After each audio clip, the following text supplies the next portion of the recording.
In the Florida Keys Marine Sanctuary, coral on Molasses Reef is bleaching as water temperatures exceed 30 degrees Celsius.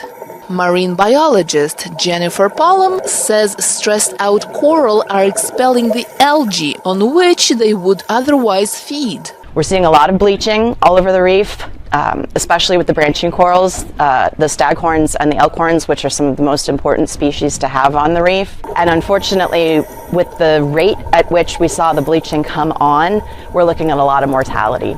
Since 2007, the Coral Restoration Foundation has been tending underwater coral nurseries for replanting on local reefs. This year of warmer water has hurt more than 50,000 corals in their nurseries, says Restoration Program Coordinator Bailey Thomason. So when that happened, a lot of corals, some immediately died and didn't really even go through the bleaching process very much. It was just so stressful that all of their tissues started to fall off. While bleaching is coral's natural response to sudden environmental changes, dive master Roxanne Boonstra says this year's heat was too much. We saw warming starting to happen a full month before the average summer temperatures peaked.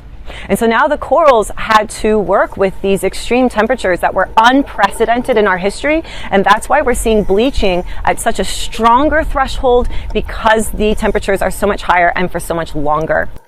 The foundation organized a rescue effort to move about 2,500 corals to land-based facilities in hopes of safeguarding the genetic diversity of local reefs. With summer temperatures now cooling, they are getting ready to return rescued corals to the ocean. Thomason says coral can adapt to climate change, but not when it's happening so fast. The anthropogenic factors of climate change that are happening right now are causing the climate to change so rapidly and our waters to warm so quickly that it's too fast for corals and many of the marine mammals and animals that rely on coral reefs to be able to adapt. The Florida Keys not only rely on coral reefs to dissipate waves during major storms, but also to provide habitats for fish and draw tourists to the local economy. Jenya Dulo, VOA News, Key Largo, Florida.